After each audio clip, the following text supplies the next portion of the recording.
On this vote, the yeas are 208, the nays are 218. The motion is not adopted. Pursuant to Clause 2A2 of Rule 9, the gentleman from Florida, Mr. Gates, and the gentleman from Oklahoma, Mr. Cole, will each control 30 minutes. The chair recognizes the gentleman from Florida. Thank you, Mr. Speaker. I yield such time as he may consume to my colleague from Virginia, Mr. Good.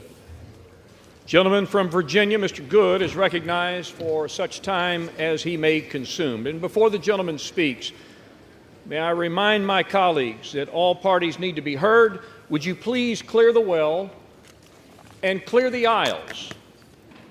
And any extraneous conversations need to be taken from the floor.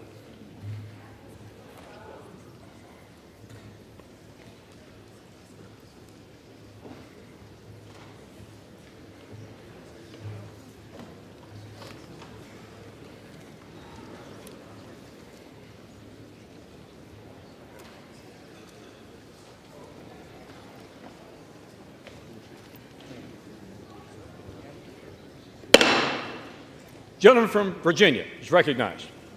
Thank you, Mr. Speaker. Like so many others, I deeply regret that we are here in what was a totally avoidable situation. I must take you back to January, however, which for many of us was about not repeating the failures of the past and letting Republican voters across the country down once again, when in the past, for many years, when Republicans have had majorities in this chamber, we have passed our major spending bills predominantly with Democrat votes, something the other side of the House has never and would never do with majority control.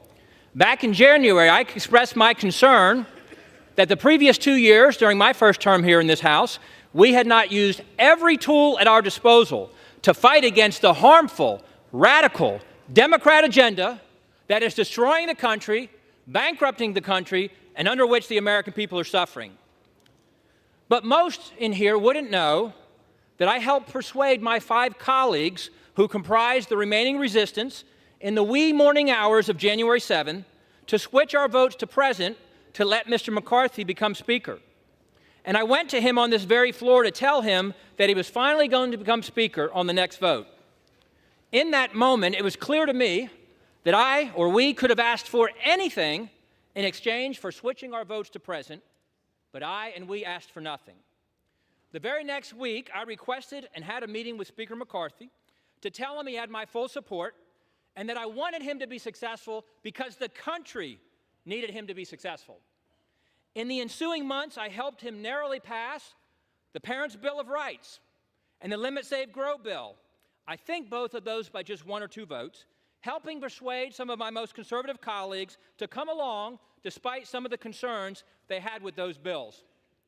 And we remained united as a conference through the Limit, Save, Grow vote as we passed a bill that was cutting spending to pre-COVID levels for non-defense discretionary spending, or just over $100 billion, historic spending cuts, as the Speaker had committed to do in January, and it also included a host of other conservative fiscal reforms. Unfortunately, however, that unity and that commitment to significant year 1 cuts and spending reforms were discarded in the Failed Responsibility Act, as I call it, which passed overwhelmingly, once again, with a majority of Democrat votes, validating the concern many of us had in January. Many of us had begged the Speaker, pleaded with the Speaker repeatedly to utilize the debt ceiling to leverage spending cuts and reforms. But instead, he negotiated an unlimited increase to the debt ceiling through January of 25, as much as we can come together and gleefully spend through January of 25 with no significant wins for the American people in that FRA, or Failed Responsibility Act. But the Speaker then said,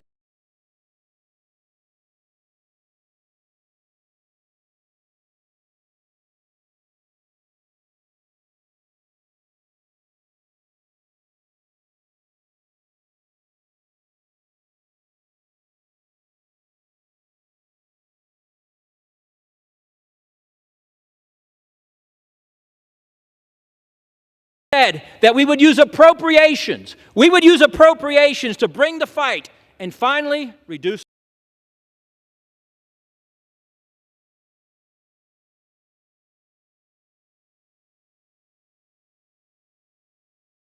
our spending.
Only one of 12 to the floor before the August district work period. Members began to negotiate amongst themselves without the Speaker to find compromise.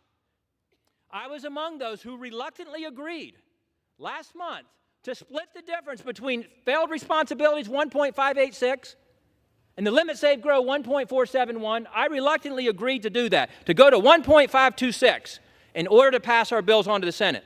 We then essentially forced the Speaker, with the pressure of the calendar, the debt ceiling, or excuse me, the shutdown threat of the calendar, to bring those 4 bills to the floor last week, all of which I voted for, despite some of them not cutting to the levels we'd agreed to and other concerns I had with the bills.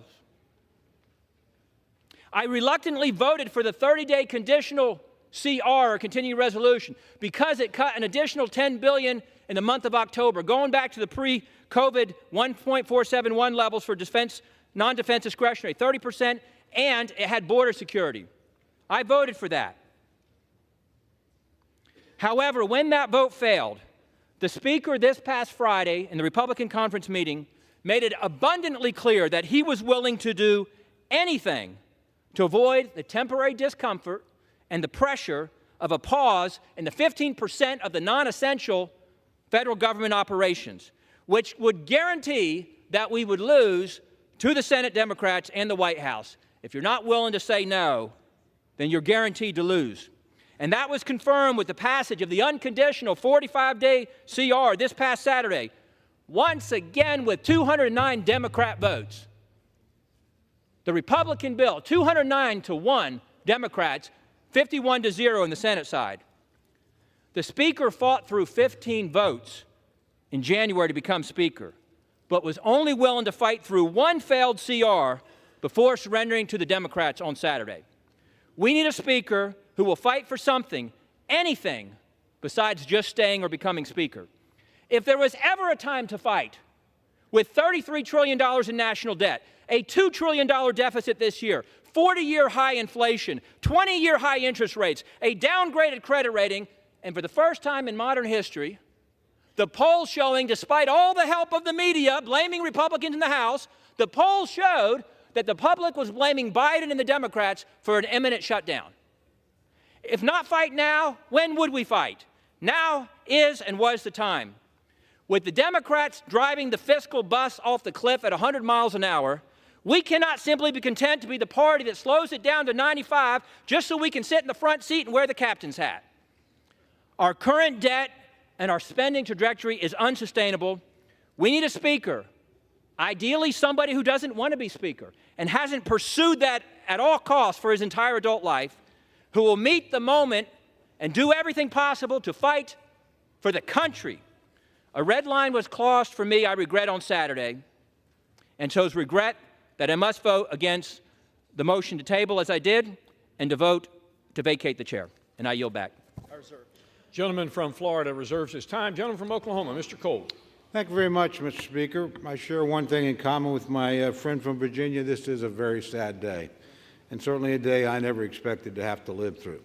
You know, I think broadly speaking, as I look across this floor, you can divide members into three groups. I'm very happy to be in the first group. The overwhelming majority of my party supports the Speaker that we elected. We're proud of the leadership he's shown. We're proud of the manner in which he's been willing to work with everybody in our conference and, I believe, in this chamber. There's a second group, small group. Honestly, they're willing to plunge this body into chaos and this country into uncertainty for reasons that only they really understand. I certainly don't. And then there are friends on the other side. I mean friends, honestly, with great sincerity. I have a lot of friends over there. And I recognize that my friends on the other side have a very complex set of partisan, personal, and political calculations to make. And I certainly wouldn't presume to give them any advice about that. But I would say, think long and hard before you plunge us into chaos, because that's where we're headed if we vacate the speakership. You know, I personally think there's really three reasons why we've come to this point. That's because at each three of these critical minutes, the Speaker did the right thing. First, there was a Speaker vote. You know, he got 85% of the vote in our conference, 90% of the vote from Republicans on this floor. Yet we had a small group that decided, no, they would dictate what they want. He didn't let that happen. He fought. Now, he fought for himself, but he fought for 90% of us, too, that wanted him to be the Speaker, and I appreciate that.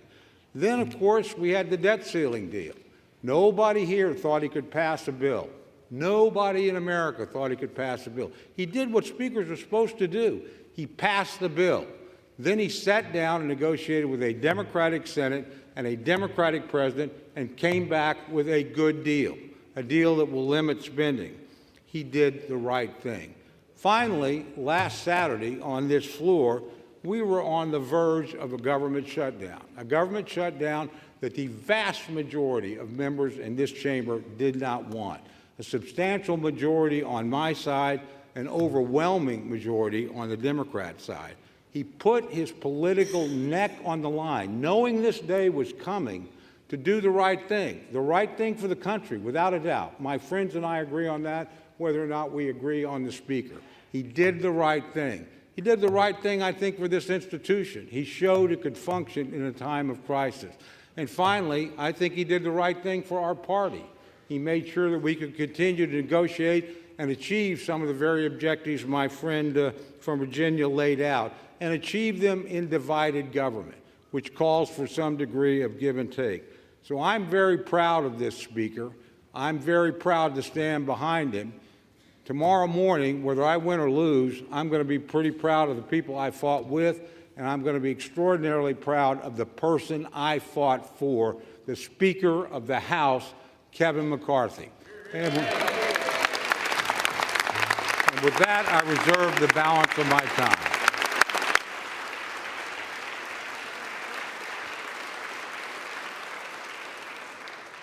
Gentleman from Oklahoma's time is reserved. Gentleman from Florida. Mr. Speaker, my friend from Oklahoma says that my colleagues and I who don't support Kevin McCarthy would plunge the House and the country into chaos. Chaos is Speaker McCarthy. Chaos is somebody who we cannot trust with their word. The one thing that the White House, House Democrats, and many of us on the conservative side of the Republican caucus would argue is that the thing we have in common, Kevin McCarthy said something to all of us at one point or another that he didn't really mean and never intended to live up to. I don't think voting against Kevin McCarthy is chaos. I think $33 trillion in debt is chaos. I think that facing a $2.2 trillion annual deficit is chaos. I think that not passing single subject spending bills is chaos. I think the fact that we have been governed in this country since the mid-90s by continuing resolution and omnibus is chaos. And the way to liberate ourselves from that is a series of reforms to this body that I would hope would outlast Speaker McCarthy's time here, would outlast my time here, and would outlast either of our majorities. Reforms that I have heard some of the most conservative members of this body fight for, and some of the reforms that we've been battling for that I've even heard those in the Democrat caucus say would be worthy and helpful to the House. like open amendments, like understanding what the budget is. We have been out of compliance with budget laws for most of my life, most of many of your lives. And by the way, if we did those things, if we had single subject bills, if we had an understanding on the top line, if we had open amendments, if we had trust and honesty and understanding, there would be times when my conservative colleagues and I would lose, might be a few times when we'd win. There'd be times that we would form partnerships that might otherwise not be really predictable in the American body politic, but the American people would see us legislating. These last few days, we've suspended the momentum that we had established the week earlier, where we were bringing bills to the floor, voting on them, staying late at night, working hard. That's what the American people expect. It's something Speaker McCarthy hasn't delivered, and that's why I've moved to vacate the chair. I reserve. Gentleman's time is reserved. Gentleman from Oklahoma, Mr. Cole. Thank you very much, Mr. Speaker. I yield 2 minutes to my very good friend, Mr. Emmer from Minnesota. Gentleman from Minnesota, Mr. Emmer, is recognized for 2 minutes. Thank you. Kevin McCarthy has earned this. Under Speaker McCarthy's leadership, our House Republican majority has actually defied all odds and overperformed expectations again and again and again. It all started with the Speaker's race, when our Speaker, Kevin McCarthy, showed the American people how he would never give up. It carried over into the Speaker spearheading a rules package to create the most transparent, member-driven legislative process that I've ever seen since I've been here. And since then, Speaker McCarthy's Republican majority has been successful in bringing common sense back to our nation's capital by passing legislation to affirm a parent's right to be involved in their child's education, bolster American energy production, fully fund veterans' care and benefits, fight back against the regulatory state, and continue delivering on our promise to rein in Democrats' reckless spending by passing fiscally responsible appropriations bills. We've also achieved historic conservative wins, like passing the strongest border security legislation in history, passing the first Republican-only NDAA in history, and passing the first Republican-only state and foreign operations appropriations bill. So many Americans are better off because of Kevin McCarthy's leadership. American families, job creators, entrepreneurs, service members, law enforcement officers, and the list goes on and on. These are just a few of our House Republican majority successes. But make no mistake, we need Kevin McCarthy to remain Speaker if we're going to stay focused on our mission of delivering common sense wins for the American people. We've shown Americans what success looks like when we come together as a team. Now it's time for us to stand together stronger than ever so we can get back to the work our majority was elected to do. I'm proud to support the Speaker as we continue championing conservative priorities that will put our country on a better path. Thank you, Speaker McCarthy. Gentleman from I Florida. yield back.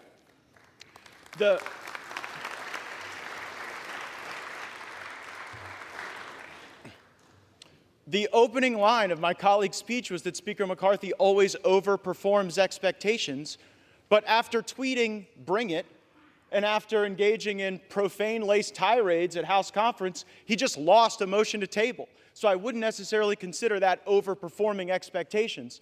And time and again, I've heard my colleagues say that, well, he deserves it because he went through a tough speaker contest.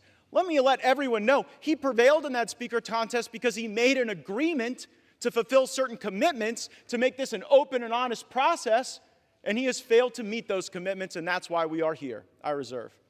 Gentleman reserves his time. Gentleman from Oklahoma, Mr. Cole. Thank you very much, Mr. Speaker. I yield 3 minutes to my very good friend, Mr. Jordan of Ohio. Gentleman from Ohio is recognized for 3 minutes. I thank the gentleman for yielding. On January 3rd, we said the 118th Congress is about 3 things. Pass the bills that need passed, do the oversight work that needs to be done, and stop the inevitable omnibus that comes from the United States Senate right before the holidays. Kevin McCarthy has been rock solid on all 3. We have passed the bills we told the American people we would pass. 87,000 IRS agents, that bill passed.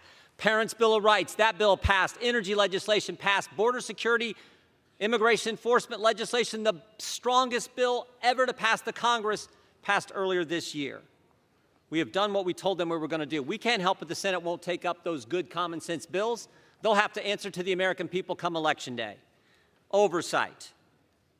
We have done the oversight that we're supposed to do. Because of our oversight, we know that parents were targeted by the Department of Justice. Because of our oversight, we know that 51 former Intel officials misled the country weeks before the most important election we have. And because of our oversight, the Disinformation Governance Board at the Department of Homeland Security is gone.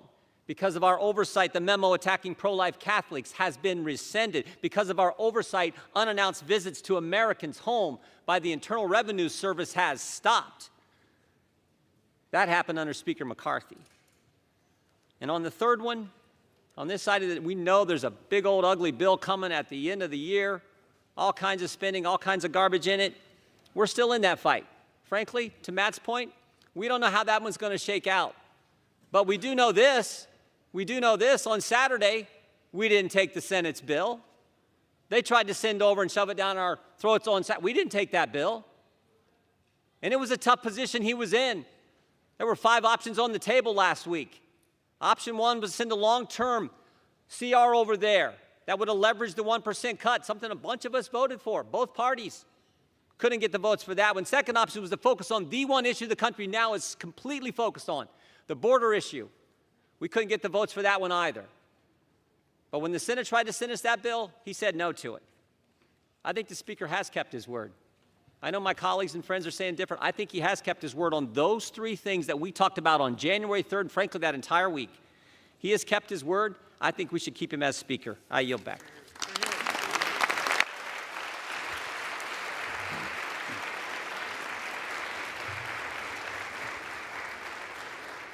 Gentleman from Florida is recognized. Yeah, the problem with my friend from Ohio's argument is that many of the bills he referenced as having passed are not law. We are on a fast track to an omnibus bill, and it is difficult to champion oversight when House Republicans haven't even sent a subpoena to Hunter Biden. So it's hard to make the argument that oversight is the reason to continue when it sort of looks like failure theater. I yield such time as he may consume to my colleague from Arizona, Mr. Biggs. Gentleman from Arizona is recognized. How much time? What he consumes. So much as he may consume. Thank you, Mr. Speaker. This is a serious time.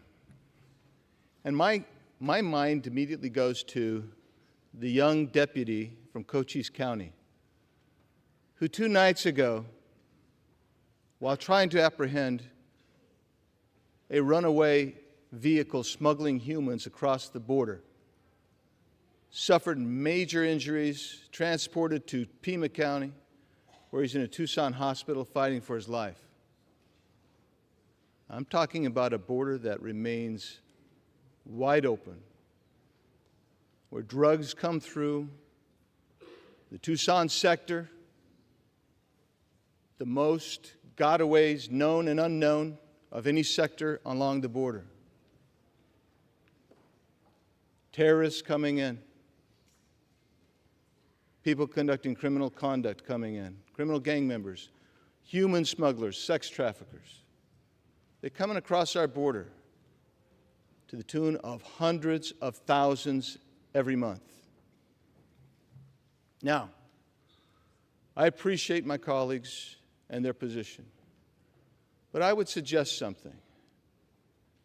I don't think you can just skip to last weekend and say, oh my goodness, a CR came out last weekend on Saturday.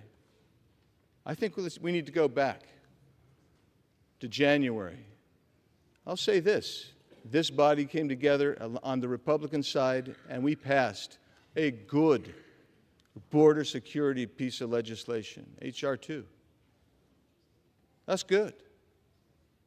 And then last week we passed the DHS bill and the DOD bills, which had funding for our CBP, ICE, military leaders, military men and women.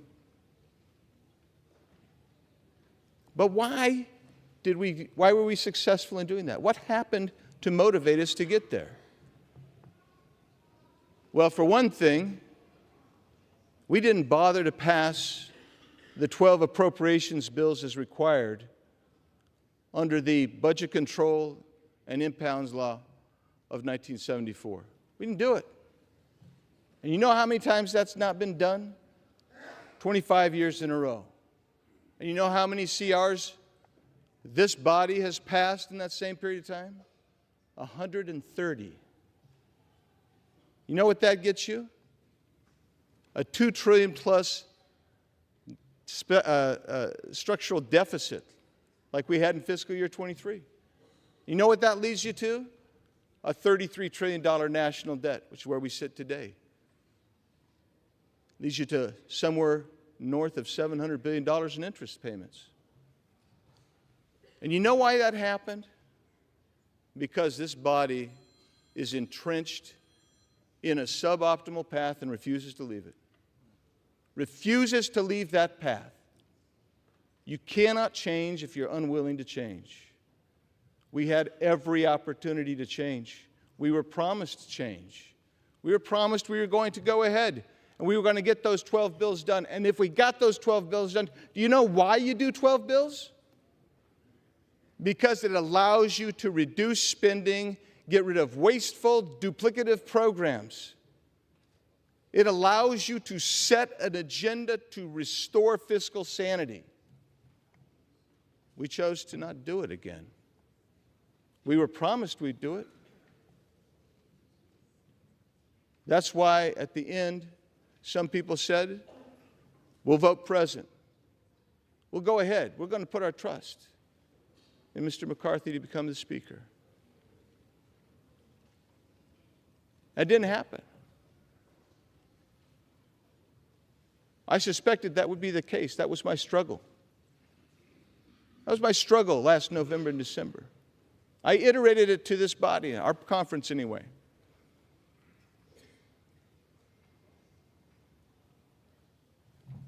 When we got to the debt ceiling, again, that seemed to spring upon everybody like a surprise.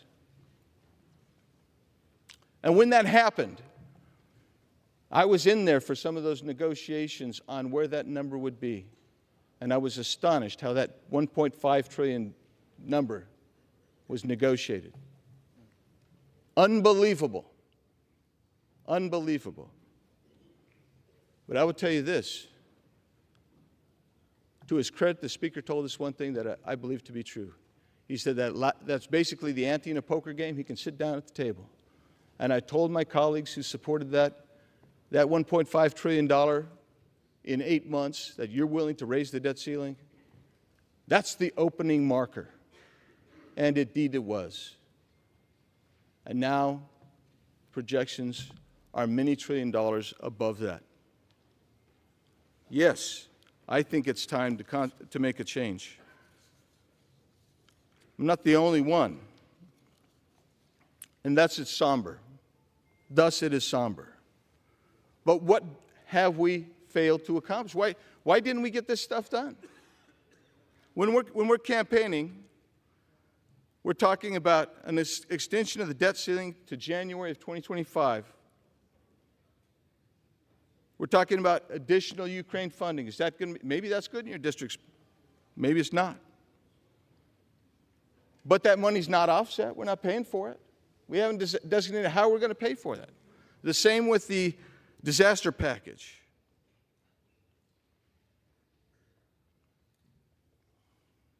The IRS remains 80% increased. And I would tell you, I could go down the list, but I will just tell you why this happens. When you don't do your 12 budget bills, and you rely ultimately on a CR, and I'll get to the calendar in a second, what happens is you cannot leverage this administration to actually enforce the border laws that you need to have enforced. This is a lawless Biden regime. They will not enforce border laws. And we can pass them till we're blue in the face. But until you leverage the budget and the spending, you will not see enforcement by this administration. So now take a look at the calendar that we were just provided last week. We're supposed to finish by November 3rd our 12 bills. By November 17th, that's when we're supposed to see that the conference committees have come together, both sides, and we've resolved this. I don't believe that that's going to happen. It wasn't going to happen before. You were betting on the come again. At some point, I'd urge you to stop betting on the come and bet on the reality. That's why I can't support the Speaker any longer, and I'll be voting for the motion to vacate. Yield back. Reserve. Gentleman yields back his time. Gentleman from Florida. Reserves. Reserves. Members are advised to direct your comments to the chair, please. Gentleman from Oklahoma. Thank you, Mr. Speaker. Mr. Speaker, I yield 2 minutes to my very good friend from Arkansas, Mr. Westerman. Gentleman from Arkansas, Mr. Westerman, is recognized for 2 minutes. Selah, S-E-L-A-H, Selah. This unique word scattered throughout the Psalms signals to the reader to pause, reflect, consider, and maybe take a deep breath before moving on. Psalmists use Selah to emphasize the significance of a statement. For example, King David wrote, "Blessed be the Lord who daily bears our burden, the God who is our salvation." Selah. That is a profound statement with huge implications. It deserves more than a cursory consideration. Within the next hour, this House will vote yea or nay to vacate the Speaker's chair, a profound action with huge implications. This was last tried in 1910. Joseph Cannon won the vote. 113 years later, my office is in the Cannon Office Building, and Uncle Joe Cannon's statue sits just outside this chamber. No living human has taken the vote we're about to take. It deserves that we pause, we reflect, that we consider deeply the ramification of our actions. To my fellow Republicans who would consider voting yes to removing our Republican Speaker, please pause and ask yourself 2 questions. Will your yes vote make America stronger? Will your yes vote strengthen conservative policies? If you believe yes is the right vote, please stand before this body and the American people and articulate your plan. Not your grievances or your wishes, your plan. Convince the mass majority of the Republican conference that strongly disagrees with you to follow you. If you cannot do that, which you have failed to do so far, then voting yes is at the least a disruptive overreaction. In reality, it's selfish, bad for conservative policies, and bad for America. That's why I strongly support Speaker Kevin McCarthy, and why without hesitation or reservation, I will vote no on this disastrous resolution. I yield back.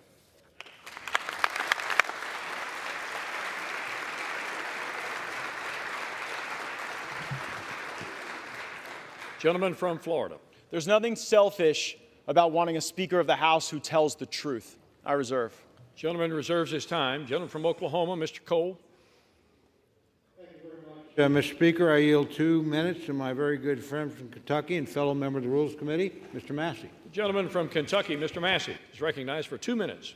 Mr. Speaker, as the only still serving co-author and co-sponsor of the motion to vacate Speaker Boehner, I can tell you this motion to vacate is a terrible idea. As the only member who's serving here who took every chance to vote against Speaker Boehner and to vote against Speaker Ryan, I can tell you that this chamber has been run better, more conservatively, and more transparently under Mr. McCarthy than any other speaker that I have served under. As a member of the Rules Committee, one of three conservatives who were placed there out of trust, the Speaker gave us a blocking position by putting 3 of us on there to keep an eye on the Rules Committee, to make sure the process was fair and even. I can tell you it's been fair and even. None of us are voting against the Speaker today. Regular order is at odds with predetermined outcomes. Yet the Speaker is being accused of not holding to regular order and predetermined outcomes at the same time. It is not possible. You cannot be for both at the same time. I was a party to the January agreement, and I can tell you that there were promises in there, but there was never a promise for an outcome. There was never a promise that you could force Joe Biden to sign something. There was only the promise that we would try, and try we have. We have tried in the Rules Committee. We have tried on the floor. We've been trying this since the summer, and there's enough blame to go around for why we don't have 12 bills, but part of it was a relitigation of the debt limit deal. By the way, there was no promise on the debt limit deal, no conditions on that in January, zero whatsoever. I was in the room for that. So the 12 bills were delayed over what? $100 billion. That's a lot of money. But it's nothing compared to the $2 trillion that I came here to object to when Speaker Pelosi and President Trump pushed that bill through. We've had over 500 amendments. Listen, this is a referendum on this institution. We have tried regular order. Speaker McCarthy has tried regular order. If regular order fails today, if you vacate the Speaker, nobody is going to try it again. Gentleman's time has expired. This institution will fail. Please do not vacate the Speaker.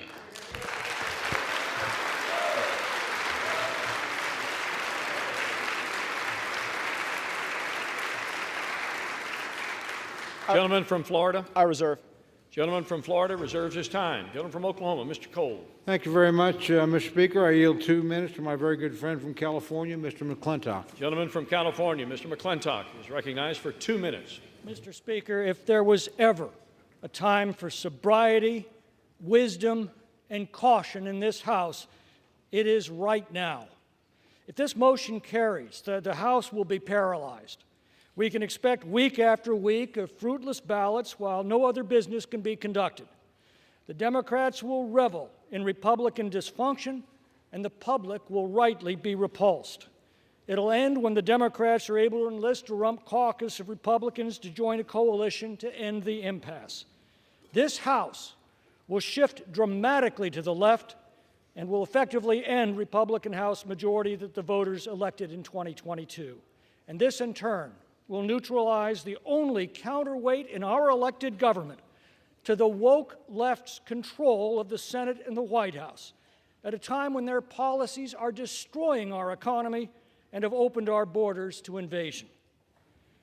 There are turning points in history whose significance is only realized by the events that they unleash. This is one of those times. We are at the precipice.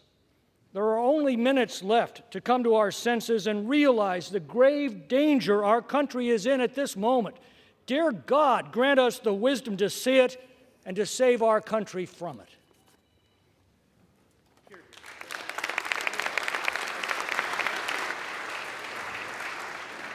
Gentleman from Florida. Mr. Speaker, there is nothing sober, wise, or cautious about the path we are on. We are on a path to financial ruin if this House does not take a different posture, a different procedure, and yield toward different outcomes and a better future. I reserve. Gentleman reserves his time. Gentleman from Oklahoma, Mr. Cole. Thank you very much, Mr. Speaker. I yield 1.5 minutes to my very good friend from Florida, Mr. Jimenez. 1.5 minutes. Gentleman from Florida is recognized for 1.5 minutes. I stand before my colleagues in the nation as a proud representative of the great state of Florida. I truly am beyond blessed to represent the paradise that is Miami-Dade County and the Florida Keys, and I am beyond proud to represent my community before this Congress, to stand with a leader who has consistently demonstrated an unwavering commitment to our country and to the principles that define us as Americans, Kevin McCarthy. Today is historic for a lot of reasons. For one thing, this is the first time in over 100 years as this has been attempted. But it's also because we're part of a Congress with historically tight majorities for the Republicans in the House and the Democrats in the Senate, and we have a Democratic White House. Divided government, that's what we have. The need to negotiate, to find solutions to the issues facing this country. That's a reflection of the principles that are uniquely American, principles that make this country exceptional, and principles that allowed me, an exile who came here from Cuba, fleeing communist Cuba, to serve in this very institution. You see, I wasn't born here, and everything that I am, everything that I ever will be, is thanks to America. The best part about it is that my story, the story of the community that I'm so proud to represent, is a story of many in this body, is that we are not the exception in America, we are the rule. That's the America that Kevin McCarthy has fought for his entire career. Kevin McCarthy is a champion for the American dream, and he's proved it as our Speaker. Thomas Jefferson once said, "I predict future happiness for Americans if they can prevent the government from wasting the labors of the people under the guise of taking care of them." McCarthy. Gentleman's time has expired. Thank you. Let's keep Kevin McCarthy our Speaker. A great man, a great leader, a great Speaker. Thank you, and I yield back. Gentleman from Florida, Mr. Gates. Mr. Speaker, may I inquire as to my remaining time? Gentleman has 9 3/4 minutes remaining. I reserve. Gentleman reserves his time. Gentleman from Oklahoma, Mr. Cole.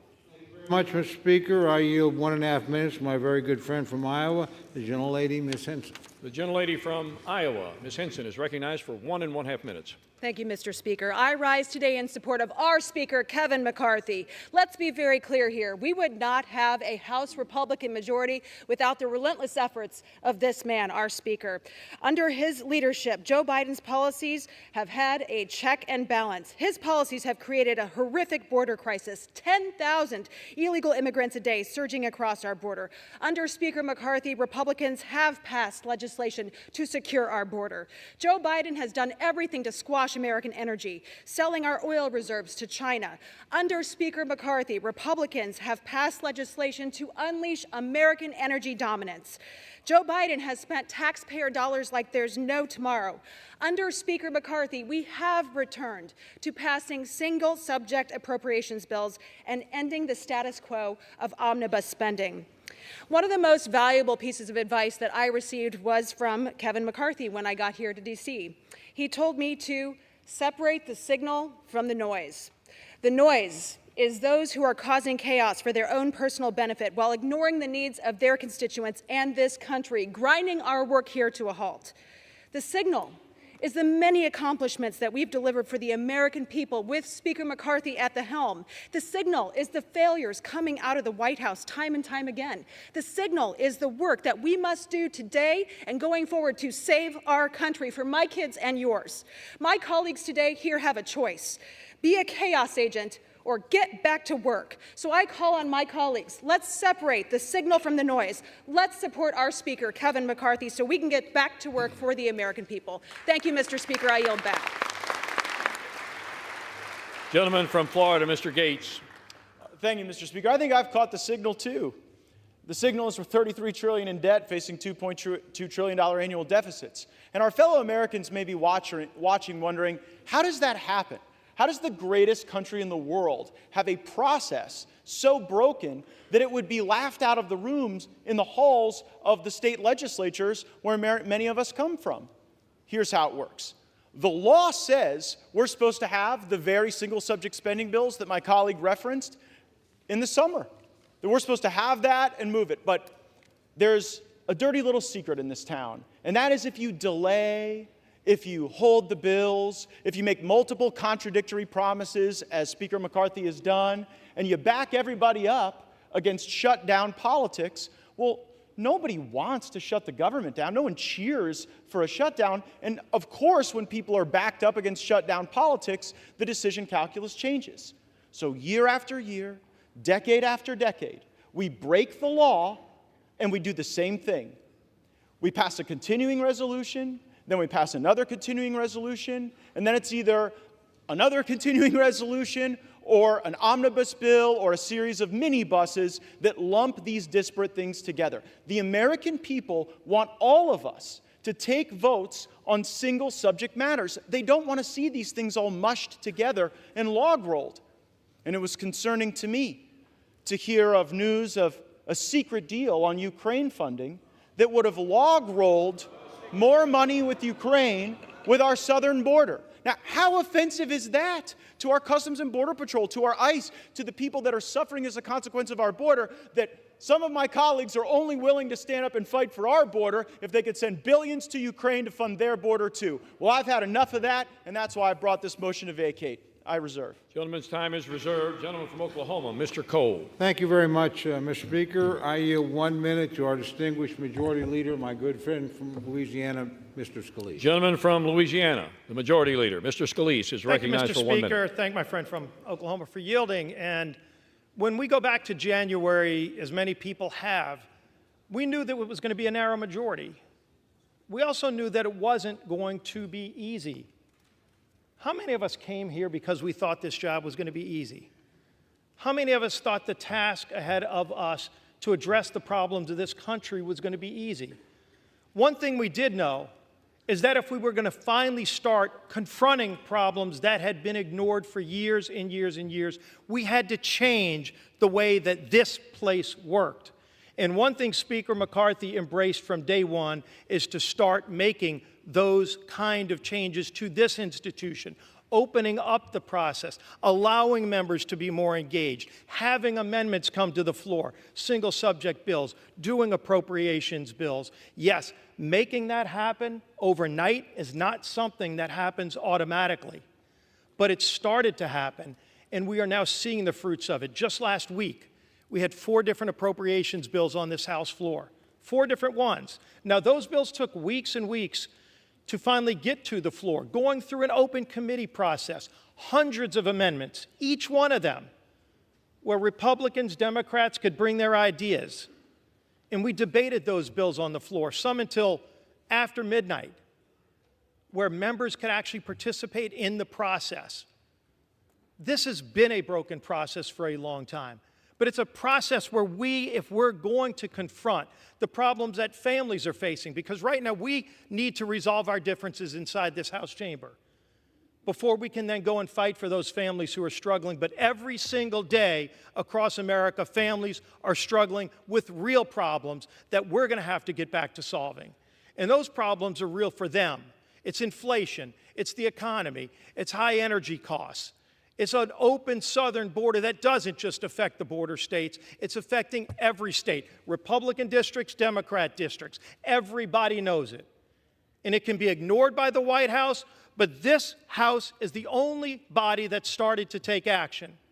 When we, with H.R. 2, and then with the border bill last week, and with the action we took last week, over 70% of government funding passed out of the House. However everybody voted, Republican or Democrat, this House passed funding for over 70% of the federal government's operation, and it's sitting over in the Senate where they've passed 0.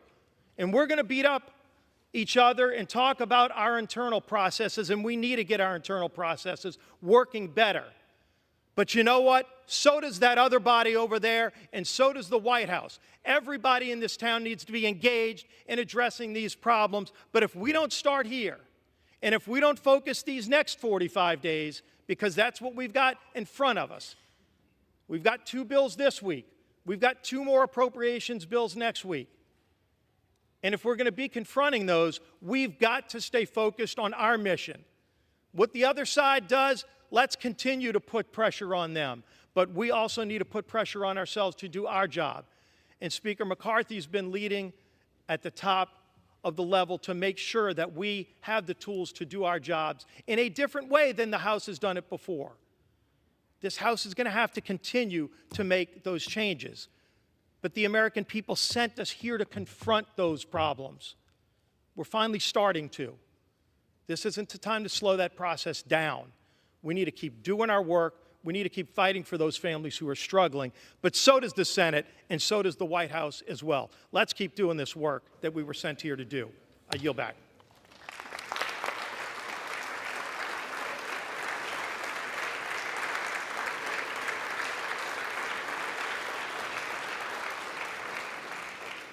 Gentleman from Florida is recognized with 7 3/4 minutes remaining. Mr. Cole commands 12 1/2 minutes left in this debate. Gentleman from Florida.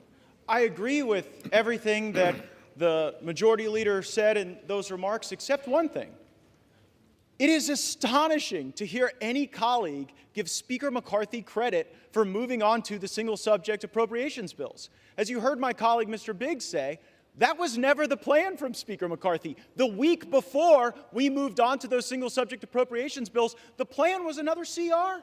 He pitched a CR. They tried to get us to vote for a CR, and only when a brave few said, we are done governing by continuing resolution. We are here to eulogize the era of continuing resolution. We will not do it. We will not pass it. These bills can go. The spending may rise and fall as the years pass. But the notion that we're going to lump in the Department of Education and the Department of Labor with our military and our troops and our Border Patrol is fundamentally unserious, and I would suggest chaotic.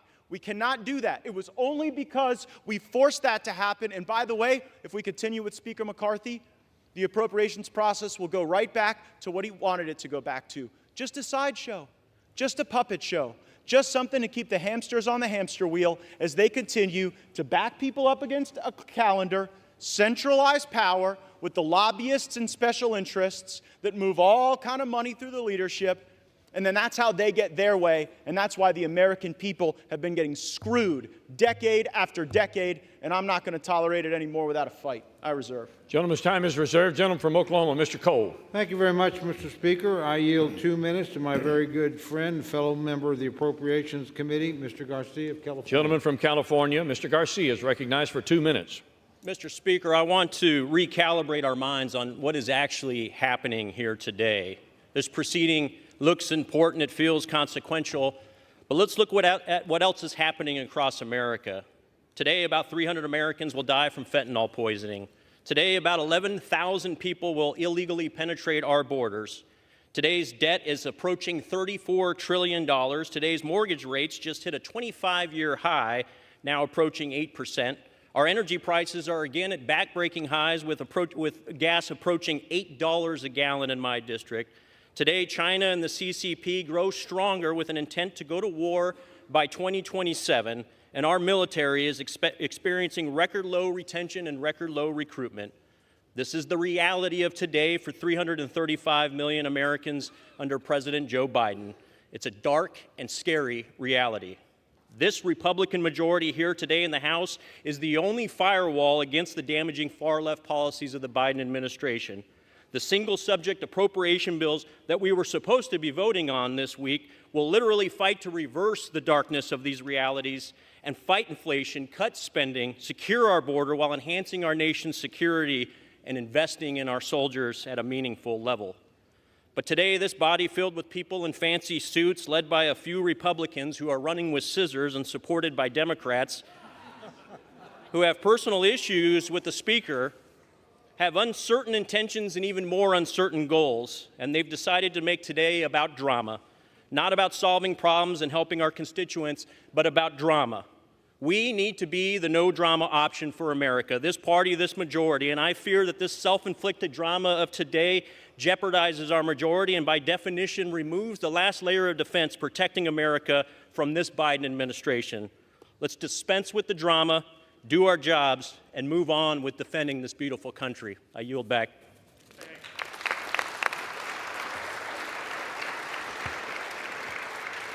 Gentleman from Florida. Yeah, I'm here to solve problems too, but we have decade after decade of history showing us that you don't solve any problems with continuing resolutions and omnibus bills. That creates more problems, more debt, more inflation, more pain for American families. So the way to solve problems is to break the fever dream of governing by continuing resolution and omnibus bill and instead return to the very single subject spending bills that we will only get if my resolution passes to vacate Speaker McCarthy. I reserve. Gentleman reserves his time. Gentleman from Oklahoma, Mr. Cole.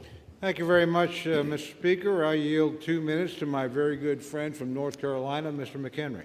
Gentleman from North Carolina, Mr. McHenry, is recognized for 2 minutes. Thank you, Mr. Speaker. Every step of the way, Speaker McCarthy has been doubted.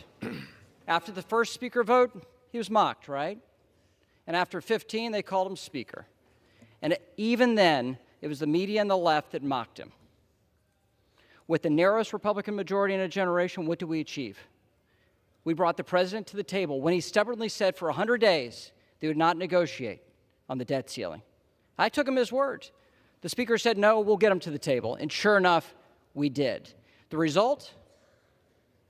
The most conservative spending package we've seen in generations, the largest spending cuts year over year that any Congress has passed. Conservative outcomes. So I understand your position on the left. I understand that. But my friends on the right, why? And then this past weekend, so I understand the frustration on the left at what happened on the continuing resolution. But why would we have conservatives object to that? Why will we have House members object to that? We rolled the Senate. We never roll the Senate as a House. Moreover, we never roll the Senate to get less spending, and we got it this weekend. So I understand why the left is mad. What I don't understand is why some Republicans think that that's a bad thing. The frustration for me today, I understand where the liberals are. I know you support the constitutional order, except in a moment like this when you are questioned on that. I understand that. You can't be counted on in a moment like this with the state of the speakership. But for Republicans, why will we give up a conservative working majority for better outcomes and hand the keys over to the Democrats? Why would we do that? And furthermore, with this record of success that we've seen Kevin McCarthy and a Republican majority produce in a Washington run by Democrats, we're going to throw that away, resulting in more liberal outcomes, not more conservative ones. So I understand why the left is where you are today. You don't like an effective conservative majority, and I don't blame you. But on the right, gentleman's time has expired. Gentleman from Florida. It is lovely to hear from the principal architect of Mr. McCarthy's debt limit deal, but here's the reality. The only Republicans in America who believe that the debt limit deal was conservative are in this chamber right now. Because all over America, Republicans think that when you negotiated that debt limit deal, they took your lunch money. I reserve. Gentleman reserves his time. Gentleman from Oklahoma, Mr. Cole. Thank you very much, Mr. Speaker. I yield 1.5 minutes to my very good friend from my home state, Gentlelady Ms. Bice. Gentlelady from Oklahoma, Ms. Bice, is recognized.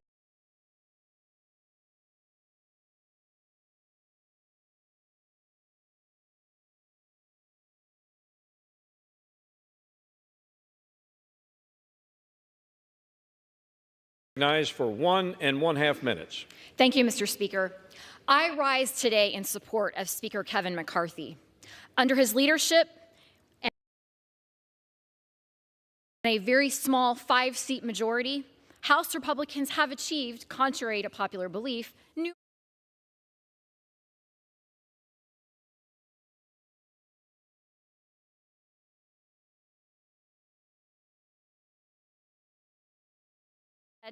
create a fight amongst one another. We have 43 days to restore fiscal responsibility and advance conservative appropriations priorities, which is exactly what my colleagues have asked for. Instead, we are threatening any House proceedings. This is an unnecessary distraction. Working together under the leadership of Speaker McCarthy is of the utmost importance. I stand and strongly support Kevin McCarthy for Speaker of the House, and I encourage my Republican colleagues to do the same. Thank you, and I yield. Mr. Cole continues to reserve his time. He has 7 minutes remaining. Mr. Gates controls 5.5 in this 1-hour debate. The gentleman from Florida is recognized. I'll reserve. Gentleman reserves. Gentleman from Oklahoma, Mr. Cole. Thank you very much, Mr. Speaker. I yield 2 minutes to my very good friend and our distinguished conference leader, Ms. Stefanik of New York. The gentlelady from New York, Ms. Stefanik, is recognized for 2 minutes. Anyone and everyone who knows Kevin McCarthy, whether they are friend or foe, knows that Kevin McCarthy is a happy warrior. He is tireless. He has that uniquely American grit. Under Kevin's speakership that lasted 15 rounds of him never giving up, this Republican majority has exceeded all expectations. We reopened the People's House. We passed the strongest border security bill in our nation's history. We passed an energy plan to unleash American energy dominance. We passed defense bills to support our troops. Under Kevin's leadership, he's brought hundreds and hundreds of bipartisan members of Congress to Israel, our greatest ally. He elected the most diverse class of Republicans ever, with the largest number of Republican women ever in American history. This boy from Bakersfield, he cares deeply about his constituents, his country, and the American people. And that includes each and every one of his colleagues. He's been to our districts, Gentlelady will toasted at our suspend. weddings, celebrated the birth of our children, and has cheered us when we haven't believed in ourselves, which is why the Republicans strongly support Speaker McCarthy and are proud he is our Speaker. And I yield back.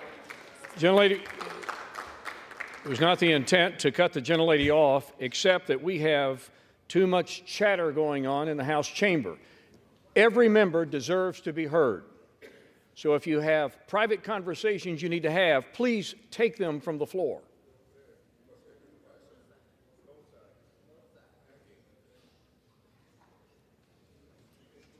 Gentlelady may continue. As I have said, this Speaker has been to our districts, He has toasted at our weddings. He has celebrated the birth of our children, mourned the loss of our loved ones. Now more than ever, the Republicans must unify. The stakes are too high. We need to save our country, which is why this conference is proud to strongly support Kevin McCarthy as Speaker of the House. I yield back. Gentleman from Florida. I would just say if this House of Representatives has exceeded all expectations, then we definitely need higher expectations.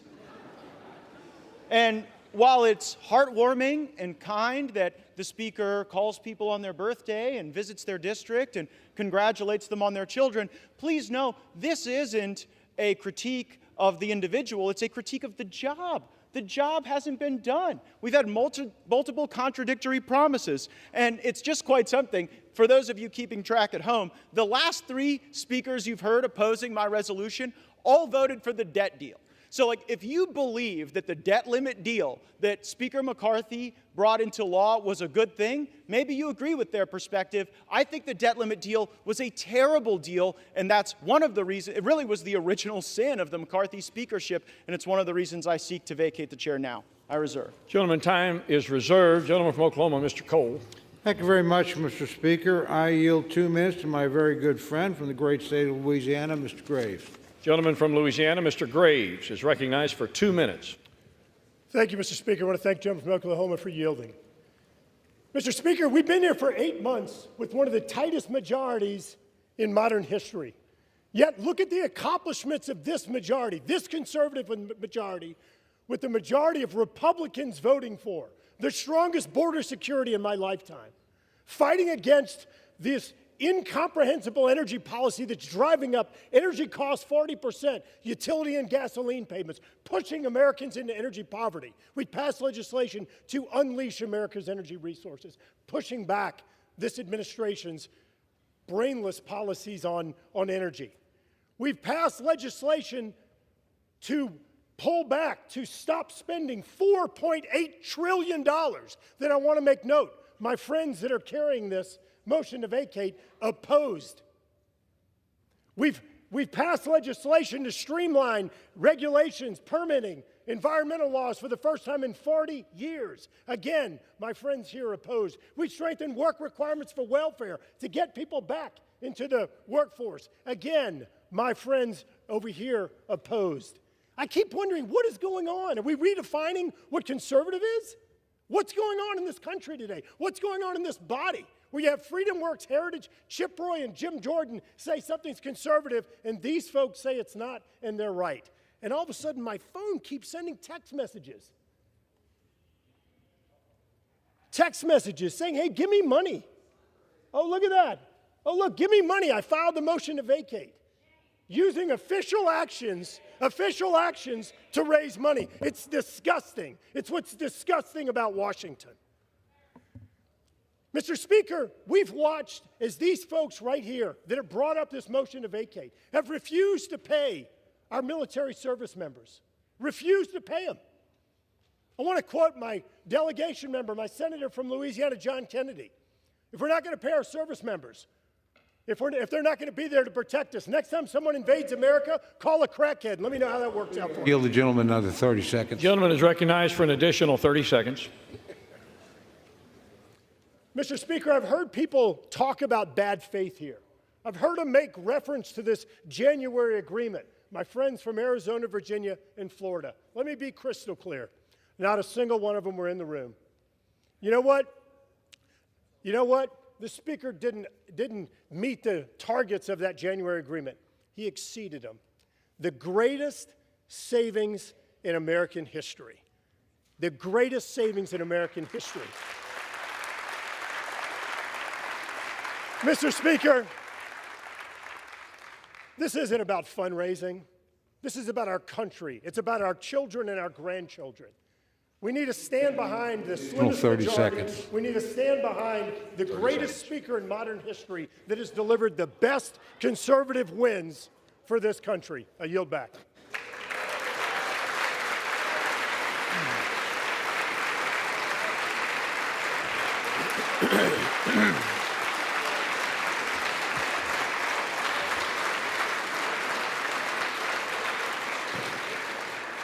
gentleman from Florida. My colleague says we've passed the strongest border bills in history. Well, guess what? Look at the border right now. We didn't use sufficient leverage in the debt limit or in any other thing to actually get results on the border. The border is a disaster, really something I don't think you're going to be campaigning on, that you fixed the border. Second, you said you streamlined regulations. What the gentleman from Louisiana doesn't tell you is that all of the regulatory reform he was just bragging about is waivable by the stroke of a pen of someone in the Biden White House. Do you really think you've got anything for that? It's a total joke. And then finally, the welfare to work that the gentleman from Louisiana said we got. The welfare programs that they said that they streamlined with their welfare to work stuff, they're actually going to grow. Because while they did work requirements, they blew out those programs with expanded eligibility. I'm real glad you guys didn't put work requirements on Medicaid. It probably would have resulted in Medicaid expansion. And when it comes to how those raise money, I take no lecture on asking patriotic Americans to weigh in and contribute to this fight from those who would grovel and bend knee for the lobbyists and special interests who own our leadership, who have, oh, boo all you want, who have hollowed out this town and have borrowed against the future of our future generations. I'll be happy to fund my political operation through the work of hardworking Americans, $10 and $20 and $30 at a time, and you all keep showing up at the lobbyist fundraisers and see how that goes for you. I reserve.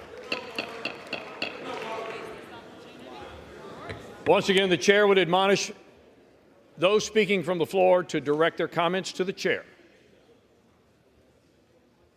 Gentleman from Oklahoma. Mr. Speaker, I would inquire as to how much time remains for each side. From Oklahoma controls 3 minutes. The gentleman from Florida has 3 minutes as well. I advise the gentleman from Florida I'm prepared to close if he is. Mr. Speaker, I yield the balance of my time to my great friend from North Dakota, Mr. Armstrong. Gentleman from North Dakota, Mr. Armstrong, is recognized with the remaining 3 minutes. Thank you, Mr. Speaker. Let's be clear why we're here. Because the incentive structure in this town is completely broken. We no longer value loyalty, integrity, competence, or collaboration. Instead, we have descended to a place where clicks, TV hits, and the never-ending quest for the most mediocre taste of celebrity drives decisions and encourages juvenile behavior that is so far beneath this esteemed body. Kevin McCarthy has done more in 9 months to restore the people's house than any speaker in decades. We have done regular order. We have had open amendments. And every single member of this chamber has the right, the ability, and the opportunity to be heard on the floor. It's been messy. It's been raucous. And at times, it's been chaotic. And God bless every minute of it. Because democracy is supposed to be hard. And because the alternative is a closed-door process where 2,000-page bills come out of the Speaker's office at midnight and are forced to the floor the next morning. Kevin McCarthy has broken that cycle. That alone is enough for him to remain our Speaker. But that doesn't deliver his opponents what they crave the most: attention. We shouldn't stand for it. I won't stand for it. I will stand here with our Speaker, with our leader, that the overwhelming majority of our Congress supports. And you need to look no further than where the opponents are sitting today in this chamber. They're not over here, they're over there.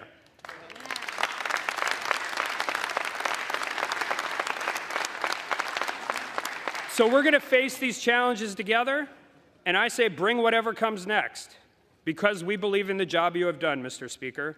We believe in your vision. And most importantly, we are proud to call Kevin McCarthy our friend and our Speaker of the House. And with that, I yield back.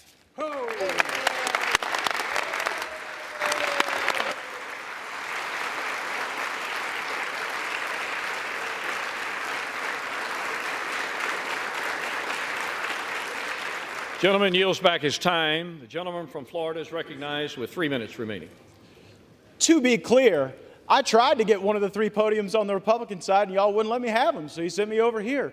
But you know what? I'll make this argument at any desk in this building, from the well, from the chair. I'll make it on every street corner in this country that Washington must change. We have to break the cycle. We have to break the fever. And I would hope truly, that the reforms that we are fighting for are reforms that would last and be embraced and that would democratize power in this institution beyond the privileged few who back us up against shutdown politics and Christmases and deadlines in order to achieve their objectives.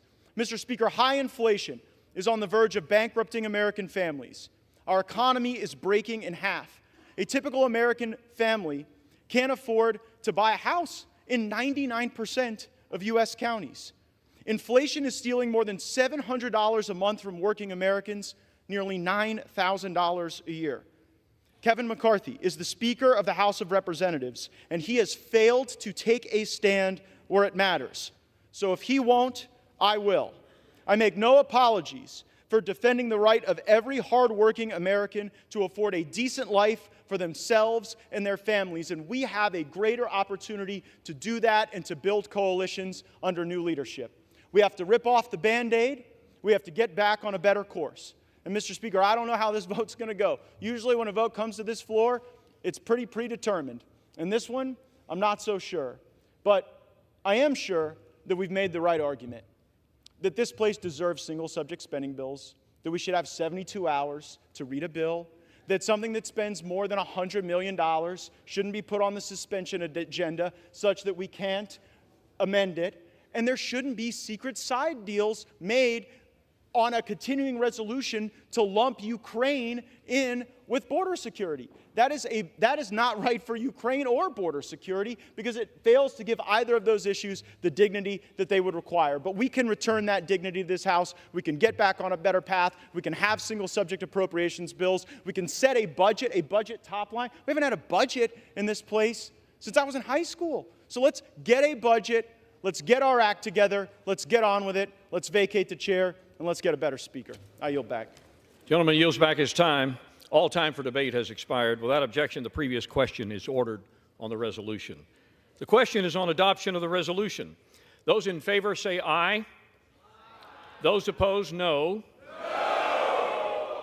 The noes have it. The resolution is, gentleman from Florida. I'd request the yeas and nays. The yeas and nays are requested. Those favoring a vote by the yeas and nays will rise. A sufficient number having risen, the yeas and nays are ordered. Pursuant to Clause 3 of Rule 20, the Chair directs the clerk to conduct the vote by a call of the roll. The clerk will call the roll alphabetically by surname.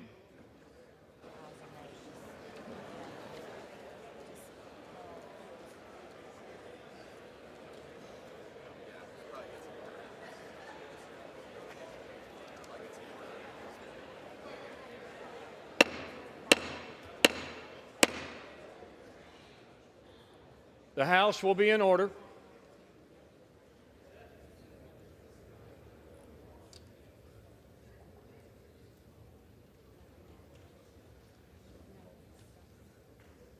The clerk may call the roll.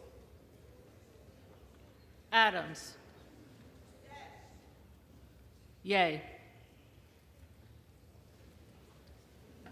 Adderholt.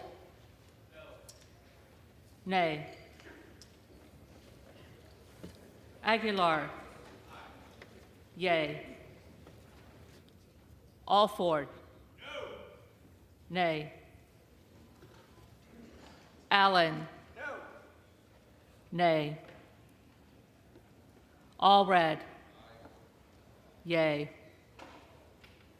Amaday. Nay.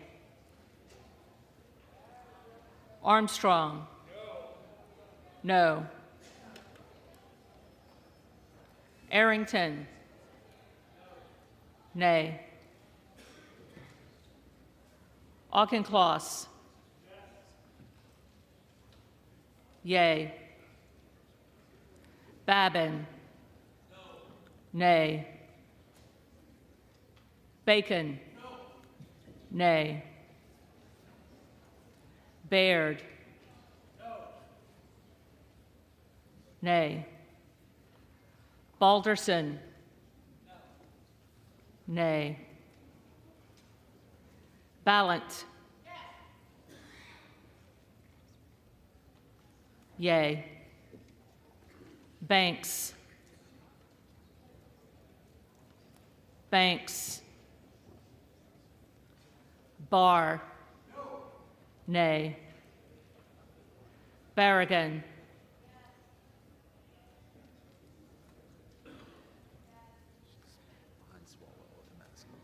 Barragan. Yay. Bean of Florida. Nay. Beatty. Yay. Bentz.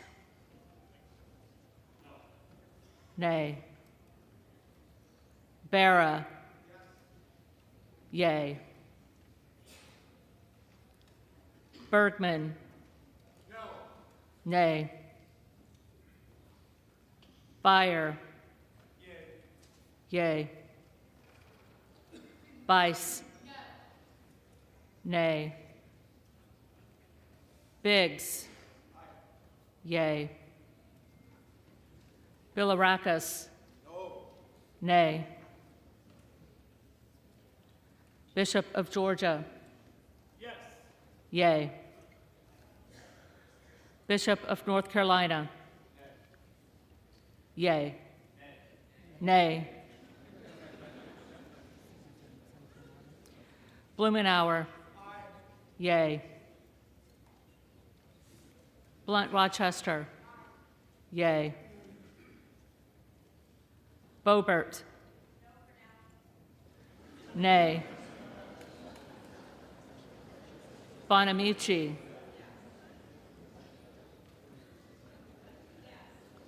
Yay. Bost. Nay. Bowman. Yay. Boyle of Pennsylvania. Yay.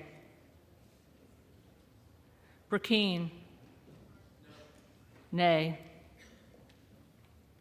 Brown. Yay. Brownlee. Yay. Buchanan. Nay. Buck. Yay. Bouchon. No. Bazinski. Yay. Burchett. Yay. Burgess. Nay. Burleson. Nay. Bush. Bush. Calvert. Nay. Kamek. Kamek. Caraveo. Yay. Carbajal. Yay. Cardenas.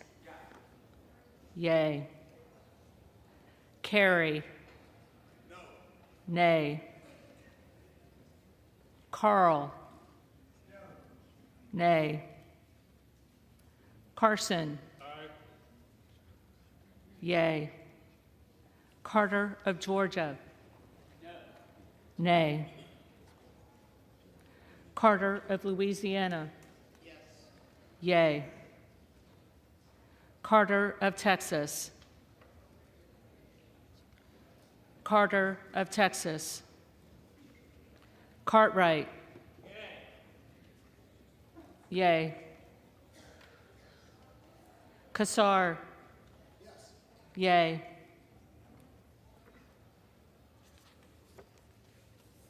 Case. Yay. Caston. Yay. Castor of Florida. Yay. Castro of Texas. Yay. Chavez de Reamer. Nay. Sharfelis McCormick. Yay. Chu. Yay. Siscomani.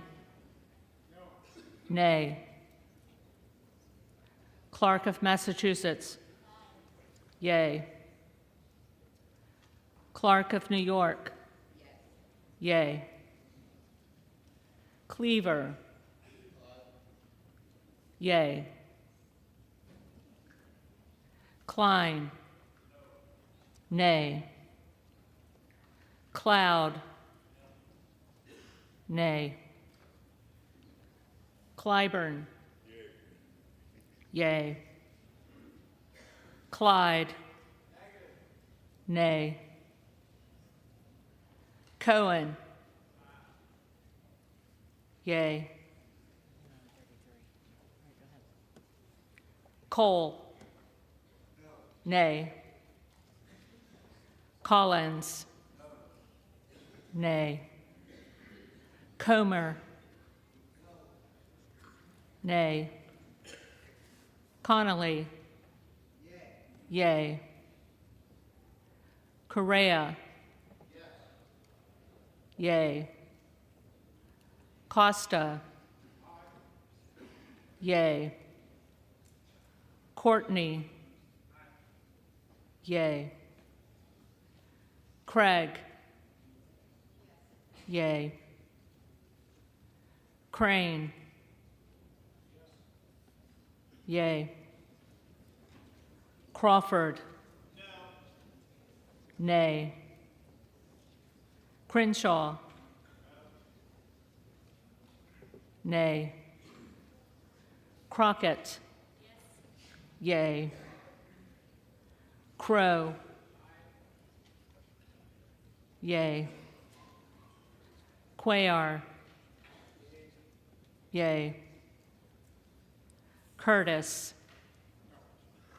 Nay. Davis of Kansas. Yay. Davidson. Nay. Davis of Illinois. Yay. Davis of North Carolina. Yay. Dean of Pennsylvania. Yay. DeGette. Yay. Dela Cruz. Nay. DeLauro. Yay. Del Bene. Yay. DeLuzio. Yay. DeSaulnier. Yay. Desjardins. Nay. D'Esposito. Nay. Diaz-Balart. Nay. Dingle. Yay. Doggett. Yay. Donalds. Nay. Duarte. No. Nay. Duncan. Nay. Dunn of Florida. Nay. Edwards.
Yay. Flood. Nay. Foster. Yay. Fushi. Yay. Fox. Nay. Lois Frankel. Yay. C. Scott Franklin. Nay. Frost. Yay. Fry. Nay. Fulcher. Nay. Gates. Yay. Gallagher. Nay. Gallego. Yay. Garamendi. Yay. Garbarino. Nay. Mike Garcia. Nay. Robert Garcia. Yay. Garcia of Illinois. Yay. Garcia of Texas. Yay. Jimenez. Nay. Golden of Maine. Yay. Goldman of New York. Yay. Gomez. Yay. Tony Gonzalez. Tony Gonzalez. Vicente Gonzalez. Yay. Good of Virginia. Yay. Gooden of Texas. Gooden of Texas. Gosar. Nay. Gottheimer. Yay. Granger. Nay. Graves of Louisiana. Nay. Graves of Missouri. Nay. Green of Tennessee. Nay. Green of Texas.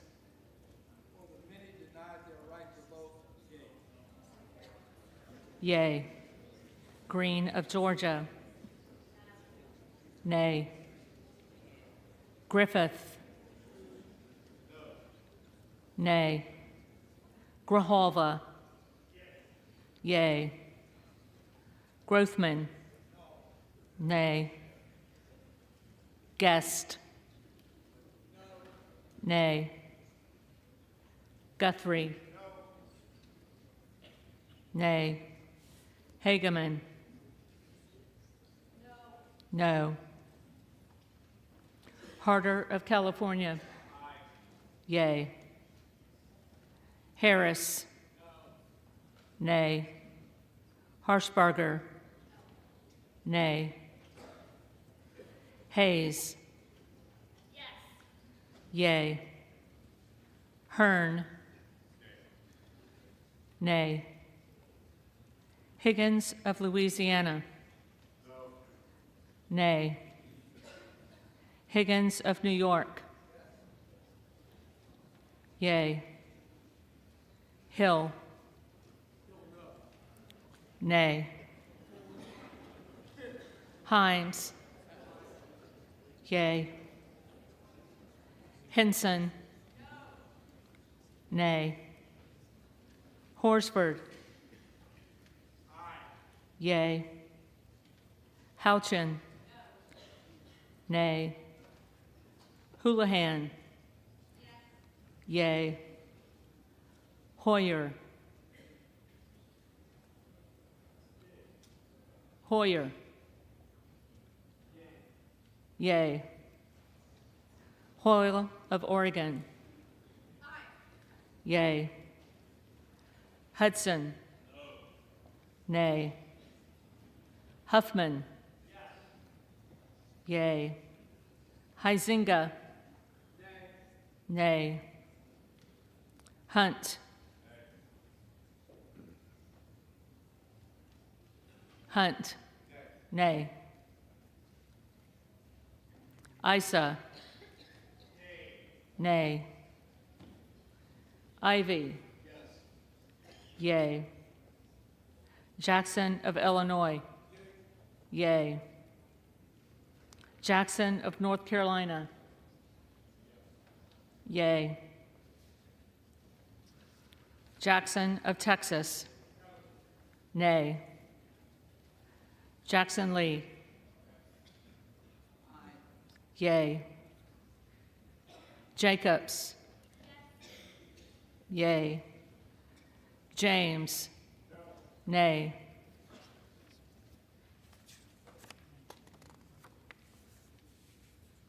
Jayapal. Yay. Jeffries. Yay. Johnson of Georgia. Yay. Johnson of Louisiana. Nay. Johnson of Ohio. Nay. Johnson of South Dakota. Nay. Jordan. Nay. Joyce of Ohio. Nay. Joyce of Pennsylvania. Nay. Camlogger Dove. Yay. Captor. Yay. Kane of New Jersey. Nay. Keating. Yay. Kelly of Illinois. Yay. Kelly of Mississippi. Nay. Kelly of Pennsylvania. Absolutely not. Nay. Kana. Yay. Kiggins of Virginia. Nay. Kildee. Yay. Kiley. Nay. Kilmer. Yay. Kim of California. Nay. Kim of New Jersey. Yay. Krishnamurthy. Yay. Custer.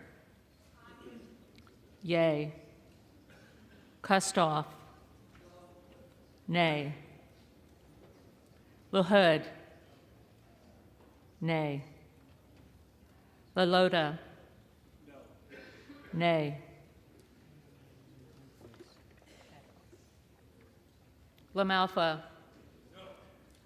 Nay. Lamborn.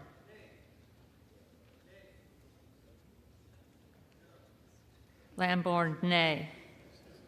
Landsman. Yay. Langworthy. Nay. Larson of Washington. Yay. Larson of Connecticut. Yay. Latta. Nay. LaTurner. Nay. Lawler. Nay. Lee of California. Yay. Lee of Florida. Nay. Lee of Nevada. Yay. Lee of Pennsylvania. Yay. Ledger Fernandez. Yay. Lesko. Nay. Letlow. Nay. Levin. Yay. Lou. Yay. Lofgren. Yay. Loudermilk. Nay. Lucas. No.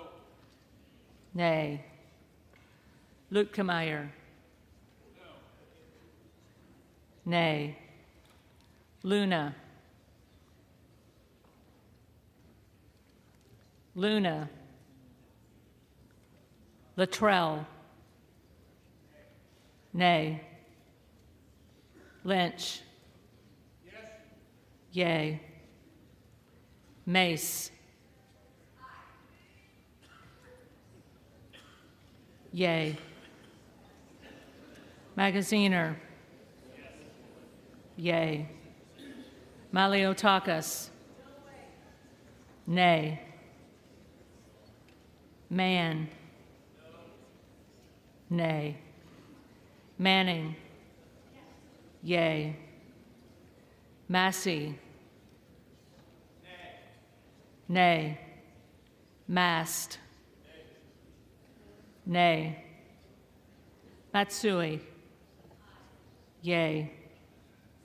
Macbeth. Yay. McCall. No. Nay. McLean. Nay. McClellan. Yay. McClintock. Nay. McCullum. Yay.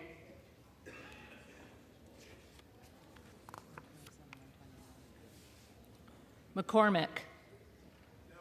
Nay. McGarvey. Yay.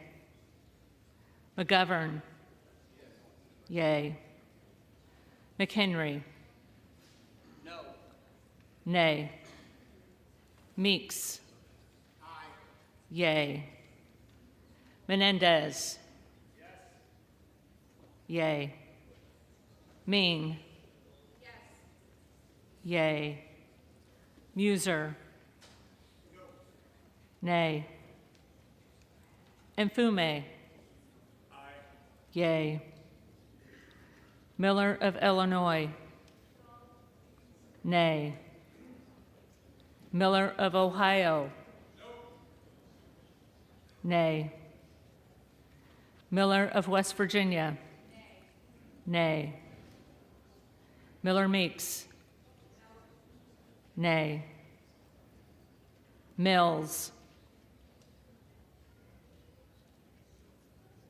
Mills. Molinaro. Nay.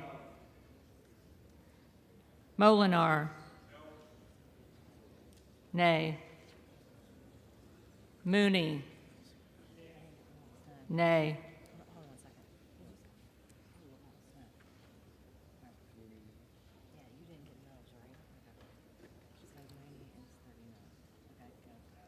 Moore of Alabama. Nay.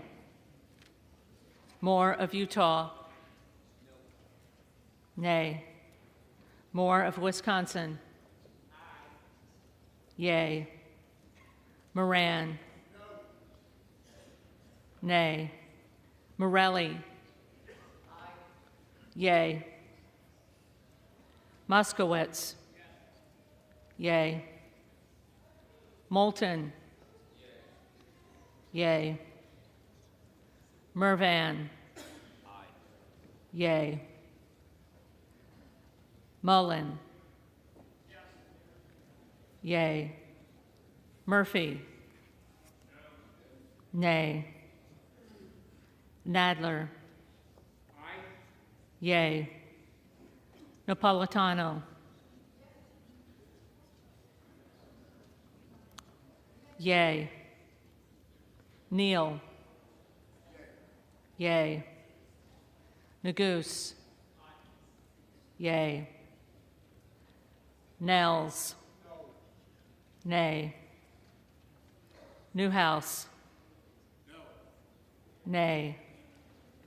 Nickel. Yay. Norcross. Yes. Yay. Norman. Nay. None of Iowa. No. Nay. Obernolte. No. Nay. Ocasio-Cortez. Yay. Ogles. No. Nay. Omar. Yes. Yay. Owens. No. Nay. Pallone. Yes. Yay. Palmer. Nay. Panetta. Yay. Pappas. Yay. Pasquarel. Yes. Yay. Payne. Yes. Yay. Pelosi.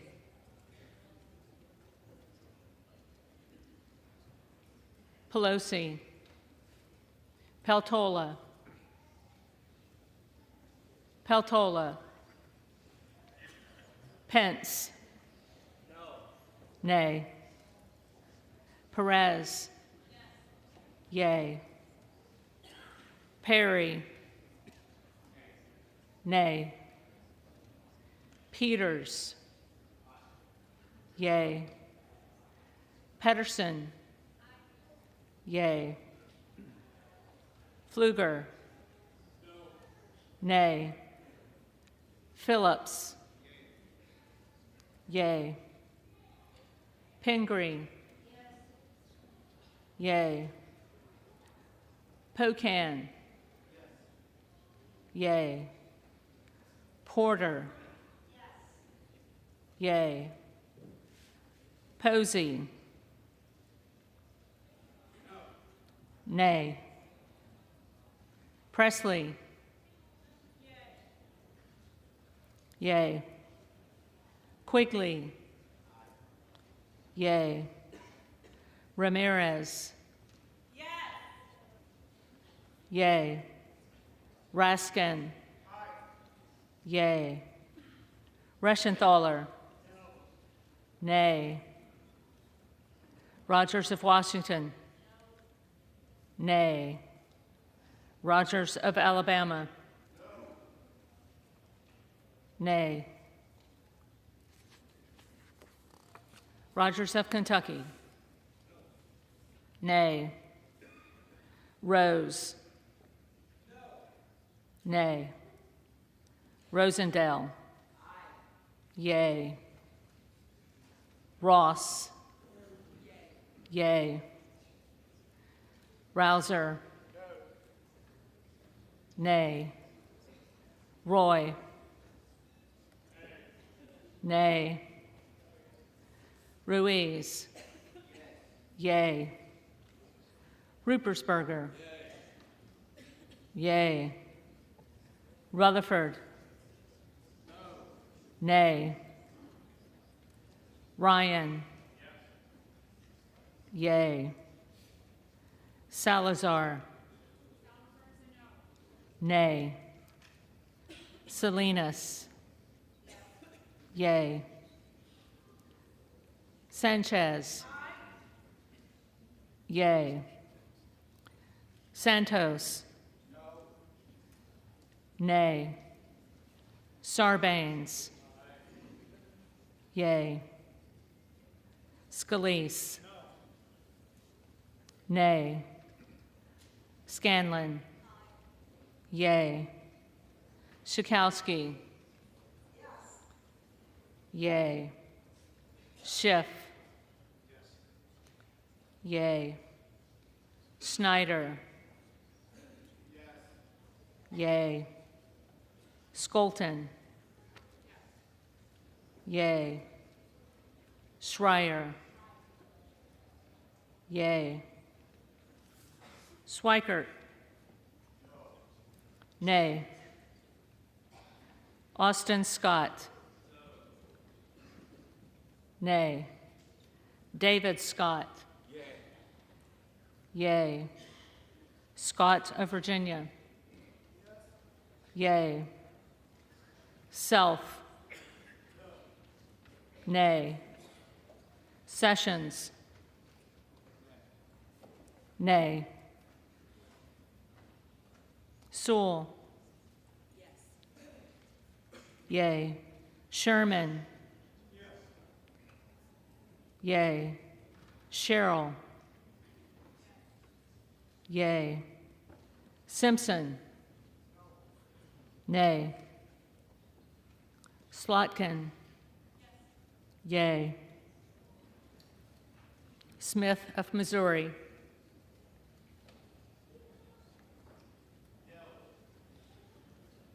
Nay. Smith of Nebraska. Nay. Smith of New Jersey. Nay. Smith of Washington. Yay. Smucker. Nay. Sorensen. Yay. Soto. Yay. Spanberger. Yay. Sparts.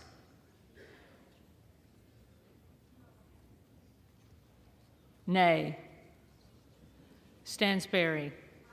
Yay.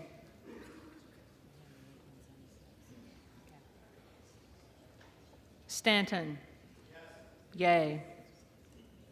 Stauber. Nay. Steele. No. Stefanik. Nay. Style. Nay. Stube. Nay. Stevens. Yay. Strickland. Yay. Strong. Nay. Swalwell.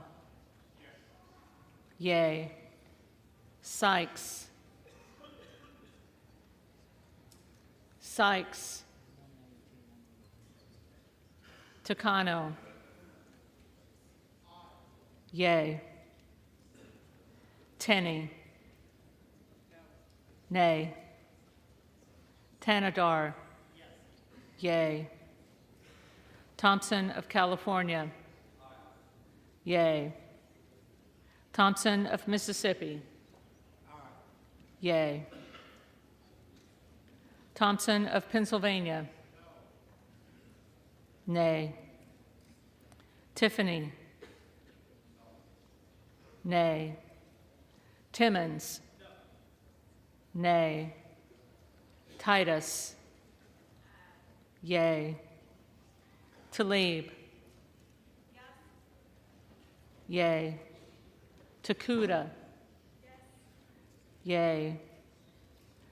Tonko. Yay. Torres of California. Yay. Torres of New York. Yay.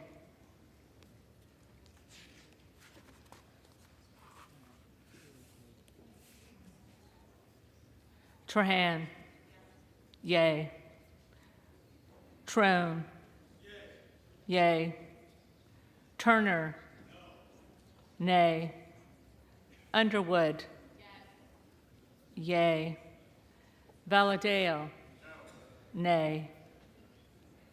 Van Drew. Nobody pull a fire alarm. No.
Mills.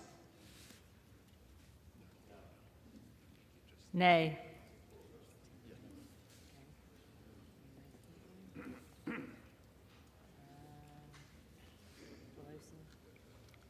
Pelosi. Pelosi.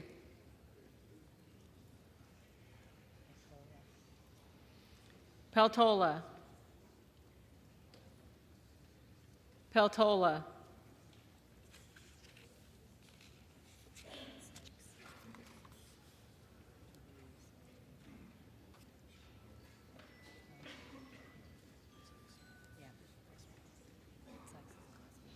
Sykes. Sykes.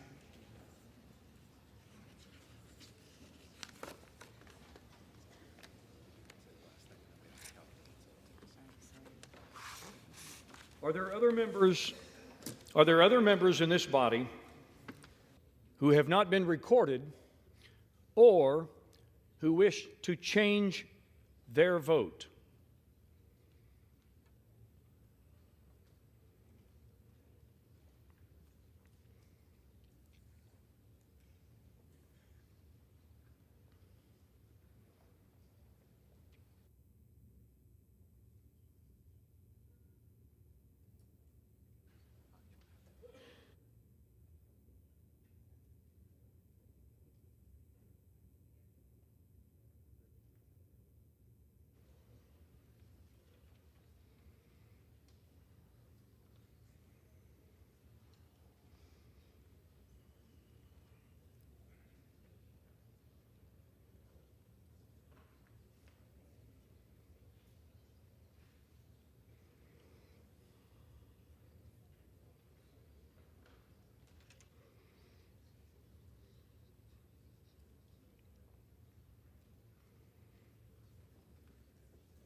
Have you got the tally?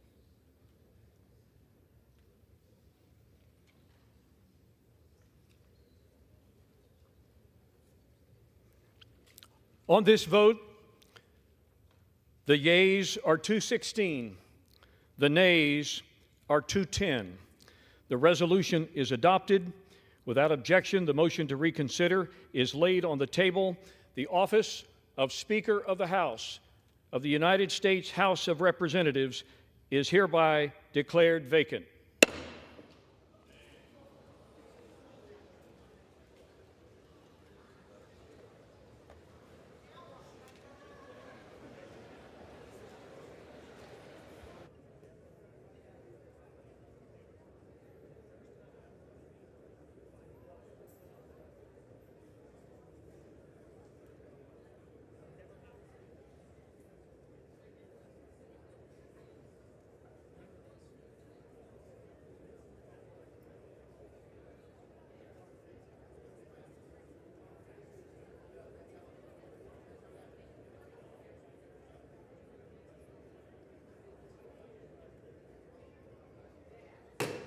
House will come to order.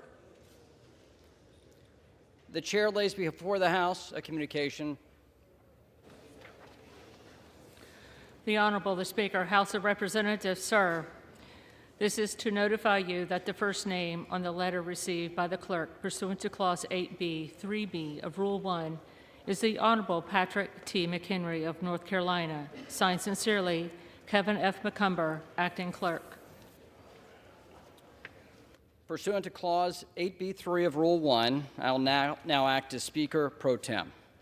The Chair will inform the members of the House the following. The office of the Speaker was rendered vacant pursuant to the adoption of House Resolution 757. Upon a vacancy in the office of Speaker, Clause 8B3 of Rule 1 provides that the next member on a list submitted by the Speaker, pursuant to the rule, acts as Speaker pro tem until the election of a new Speaker. and bestows the authorities of the office of Speaker upon the Speaker pro tem to the extent necessary and appropriate to that end. In the opinion of the Chair, prior to proceeding to the election of a Speaker, it would be prudent to first recess for the relative caucus and conferences to meet and discuss the path forward. Accordingly, pursuant to Clause 12A of Rule 1, the Chair declares the House in recess subject to the call of the Chair.